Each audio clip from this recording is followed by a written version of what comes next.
നിങ്ങളുടെ favourite shows ഇനി ഒരിക്കലും മിസ്സാവില്ല. ഇപ്പോൾ C5-ലൂടെ കാണും നിങ്ങളുടെ ഫേവറേറ്റ് ഷോ തികച്ചും സൗജന്യമായി.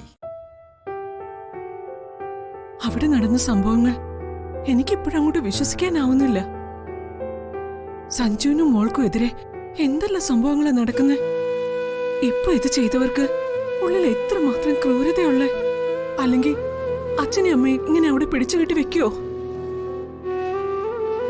അച്ഛനെ അമ്മയെ അവിടെ പിടിച്ചുകെട്ടി വെച്ചിരിക്കാന്ന് അറിഞ്ഞ ആ നിമിഷം ഞാൻ അവരയച്ച് ആ കാറിൽ കയറിപ്പോയി. പക്ഷേ മോൾ എന്ത് ധൈര്യത്തിലാ ആ കാറിൽ ഒളിച്ചു കയറി വന്നേ? അമ്മ എന്നോട് ഒന്നും പറയാതെയല്ലേ പോയെ. പിന്നെ ഞാൻ ഒന്നും ചിന്തിച്ചില്ല.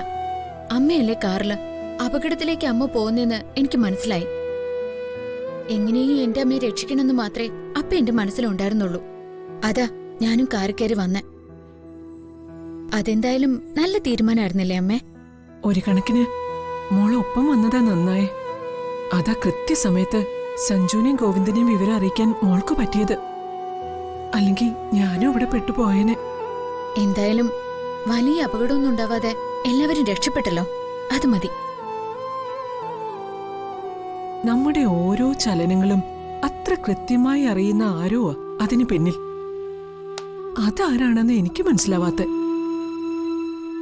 അമ്മേ, കള്ളൻ കപ്പലിൽ തന്നെയുണ്ട്.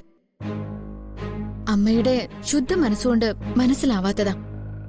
മോൾക്കിതിന് പിന്നിലുള്ള ആളെ ശരിക്കും അറിയാല്ലേ? ആരാ മോളെ? ആരെന്നൊന്നു പറയേ. പറയാമേ, അതിനുള്ള സമയമായിട്ടില്ല. എന്നാലും ഈ കുടുംബത്തോട് ഇത്രയൊക്കെ ദ്രോഹം ചെയ്യുന്ന ആള് ആരാണെന്ന് അറിയണ്ടേ? ഇനി വലിയ താമസം ഉണ്ടാവില്ലമ്മേ. അമ്മ മാത്രല്ല, ഈ വീട്ടിലെ എല്ലാവരും അറിയും ഈ കുടുംബത്തെ നിരന്തരം ദ്രോഹിക്കുന്നത് ആരാണെന്ന്. അതും വെറുതെയല്ല, തെളിവ് സഹിതം. അതിനമ്മേ ഇനി എന്റെ ശ്രമം ഈ കുടുംബത്തെ തകർക്കാൻ ശ്രമിക്കുന്ന ആ ആളെ തെളിവ് സഹിതം എല്ലാവരുടെ മുന്നിലും ഹാജരാക്കും. അമ്മ നോക്കിക്കോ. മോളെ, സംഗതിയൊക്കെ നല്ലതാ.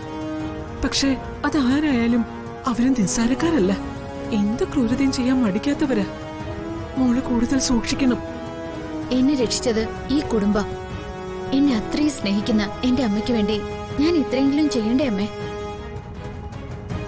ഞാൻ ഈശ്വരനോട് പ്രാർത്ഥിക്കാം അമ്മൂന് നല്ലത് മാത്രം വരണേന്ന്. എനിക്കതിന് മാത്രമേ കഴിയൂ മോളെ. മോളെ, അവിടെ അച്ഛനെയും അമ്മയും എല്ലാരും രക്ഷപ്പെടുത്താൻ വേണ്ടി ദൈവത്തിന് ഞാൻ കുറെ വഴിപാടുകളൊക്കെ നേർന്നു. എന്റെ മോള് ക്ഷേത്രത്തിൽ പോണം. ആ വഴിപാടുകളൊക്കെ നടത്താൻ വേണം. എന്നാ അമ്മ കൂടി വന്നു. ദൈവസന്നിധിയിൽ പ്രാർത്ഥിക്കുമ്പോ അമ്മയുടെ മനസ്സിനും കുറെ സമാധാനം കിട്ടും. അതല്ല മോളെ, കുറച്ചു മുൻപ് നടന്ന സംഭവങ്ങൾ എന്റെ മനസ്സിനെ വല്ലാതെ ഉലച്ചിരിക്കുക. ഇപ്പൊ ഞാൻ വരുന്നില്ല. മോള് പോയിട്ട് വന്നാ മതി. ശരി അമ്മേ. അയ്യോ, മോളൊന്ന് നിന്നേ. അല്ലെങ്കിൽ വേണ്ട, മോൾ ഒറ്റയ്ക്ക് പോണ്ട. അല്ല, ഇവിടിപ്പോ ഒപ്പം വരാൻ ആരാ ഉള്ളേ? ആ, ഗോവിന്ദുണ്ട്. ക്ഷേത്രത്തിലേക്ക് ഗോവിന്ദനെ കൂടി കൂട്ടിക്കോ. അയ്യോ, അത് സാരല്ലമ്മേ, ഞാൻ ഒറ്റയ്ക്ക് പോയിക്കോളാം. വേണ്ട, എനിക്ക് പേടിയാ. മോള് ഗോവിന്ദനെ കൂട്ടി പോയാ മതി. ഞാൻ ഗോവിന്ദനോട് പറയാം.